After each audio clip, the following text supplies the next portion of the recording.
Holy packs. All right, continuing on with this box, this never-ending box of stuff.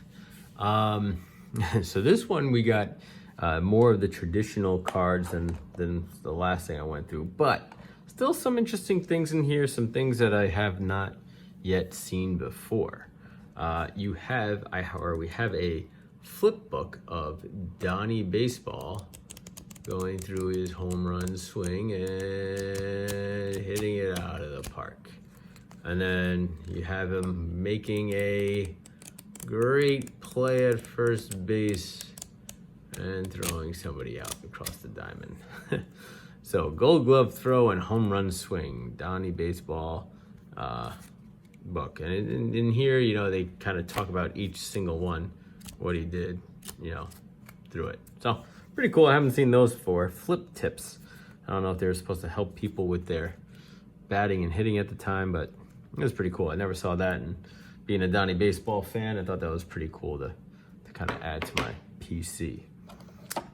Before we get into the cards themselves, now this is weird. I did peek at this one already because when I saw it, I wasn't quite sure if it was open or not, but it's a locker room cards for the Fleer 1992.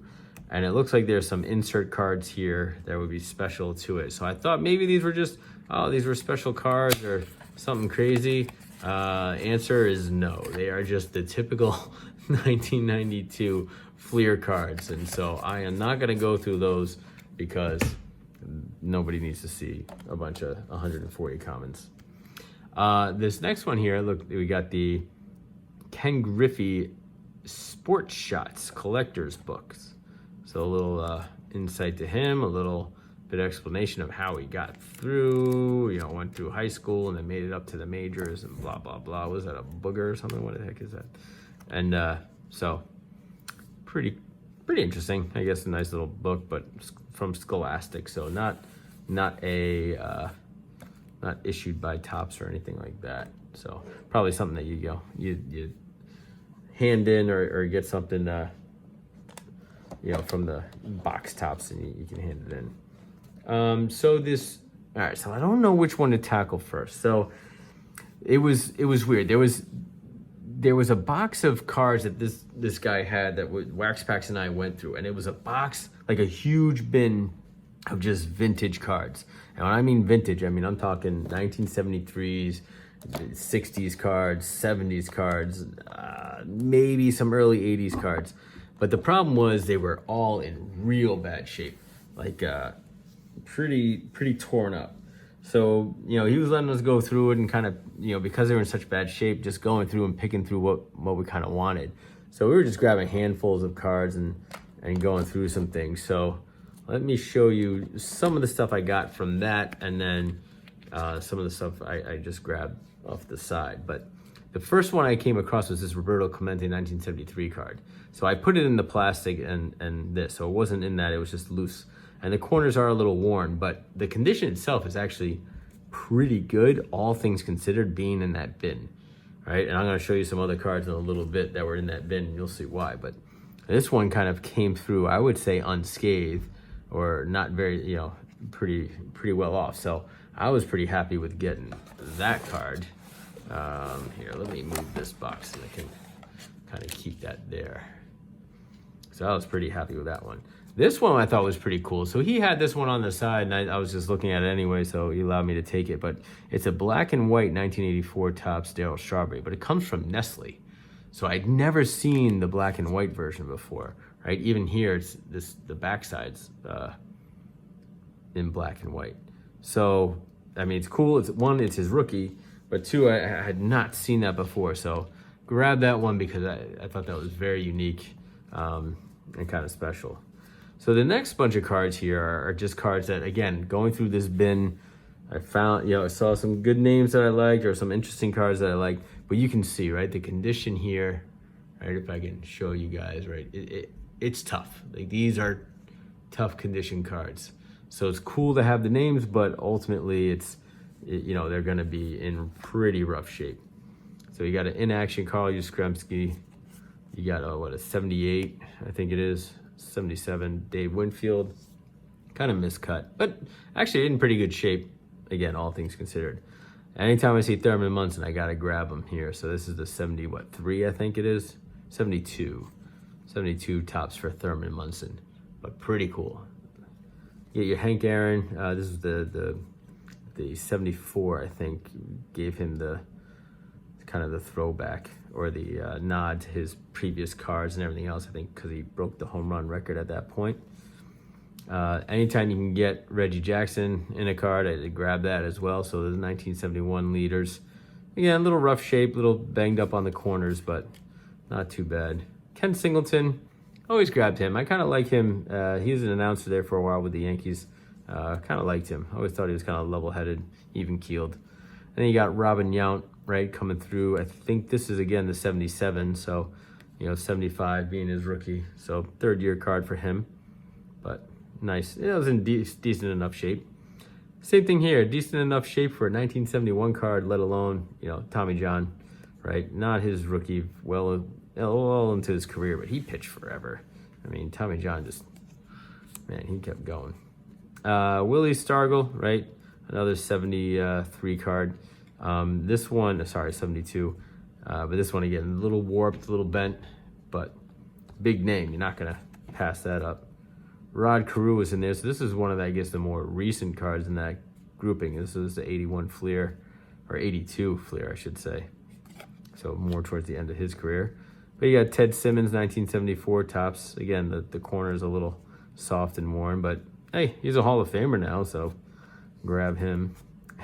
Kent Takuve, can never pass that up, but I grabbed him because he doesn't have the sunglasses on, right? So it looks like this is before he started putting on those prescription sunglasses on all his cards.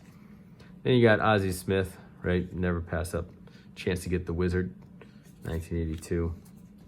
Another in action, but this one is with Willie Mays. But again, corners are a little banged up, a little wobbly there. And then the 1973 Steve Garvey card.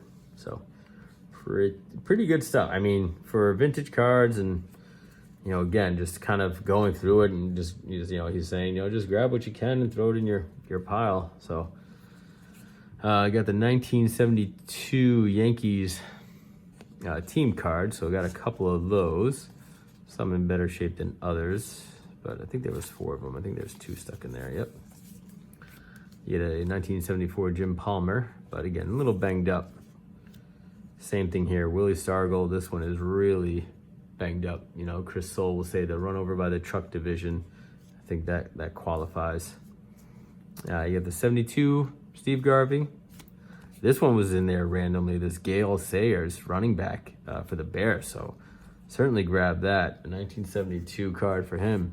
Again, a little worn on the edges there, but I think he's a Hall of Famer. I'm pretty sure he's a Hall of Famer. I know he's a great running back. A couple times with the 1,000-yard rushing and everything else. We got Lee May, right? Again, another potential borderline Hall of Famer. But I don't know if he made it in yet. And then anytime I can grab an unmarked checklist, I'm going to grab it. So it looks like this is the 1974 one. Ken Griffey's rookie year, I think. Ken Griffey juniors or seniors, I suppose. And then this one was just funny because it's the Frank Robinson traded card, but it looks like a most wanted card sign. So this must have came later on in that series, the 72 series. But again, worn, very worn. Same thing here. I hadn't really seen these. The New York Mets and the Kansas City Royals, you get the autographs and then the checklist on the back. So I hadn't really seen that before, or at least I didn't remember seeing it. Grab this 1974 Topps checklist. So again, they're all out of shape, but I know the checklists are coming up pretty good. So here we got the Ken Griffey. There's the rookie, right? The 74 outfielders. There's the rookie card. So not too bad. A little worn out. Maybe put it in a plastic. It irons out. But I had to grab this one too, right? You got Hank Aaron. You got Willie Stargell and Hank Aaron on there, the home run leaders for the NL. So anytime you can get them on a card, just grab it. Rod Carew, Joe Morgan All-Star card. You got Burt Bylevin, this 1974 card. Rod Carew. again, a little worn, but you look at the card itself, pretty well centered, and in pretty good condition, 1970, right? So you got to grab those Hall of Famers when you can, especially in a situation like this where you're like, yeah, go ahead and take them. Got Frank Robinson, 1973. All right, a little miscut there on the backside, but, you know, pretty cool nonetheless. Again, I grabbed my Reggie Jackson, saw him on the card, grabbed him. This one's in rough shape too. Look at that. I think it also has like a little mold or something on it. Tom Seaver. But grabbing those Hall of Famers when you can. And speaking of Tom Seaver, I wasn't sure if these were the same ones or different ones, but you got, oh yeah, so the NL strikeout leader. So I grabbed 3 of those. You got Tom Seaver on the front, Fergie Jenkins in the middle, right? So 2 Hall of Famers right there. And then you got the earned run average leaders. You got Steve Carlton and Louis Tiant. Rough shape on that one. The surface is really tough. Same thing with this one. The surface is really tough, but you got Lou Brock as a stolen base leader. And then, again, you get your RBIs leader, Joe Torre stealing the show on that one. But then you got Stargell and Hank Aaron again. So, pretty cool. How did Joe Torre do? Joe Torre did 137 that year. Wow. Pretty cool. Good for him. I didn't realize he had such a good year that year. All right. And then what do we got here? Got Gaylord Perry. And then we get, so these ones I got off the side. So these were not in the bin. These were just kind of off on his own here. So you got Reggie Jackson, George Brett. So he just had some Fleer cards and some Reggie Jackson cards. So I wanted to grab those and kind of just, and they had a bunch of Yankees, so I just wanted to kind of grab those, and you know, so he was cool with that. And then let's look at these ones real quick. I don't want to make this video too long, but there's so many good cards to go through. Yeah, and after that, that was it for, so this is whatever's in here now is what was in the box. So these are what I added to this box just because I had to put the cards somewhere. So you know what, I'll stop the video here. We'll do a part 2 and we'll go through the rest of the box in a second here. But yeah, this was definitely a good vintage haul, I thought. But you're seeing there's a lot of tough corners in here and a lot of worn out. But when you can get Hank Aaron, or you can get, you know, Reggie Jackson on a card, you can get Ken Griffey rookie card or something, you know, Hall of Famers, Rod Carew, stuff like that, you're gonna go grab them. So, all right, I will stop it here and then we'll do a part 2 in a minute.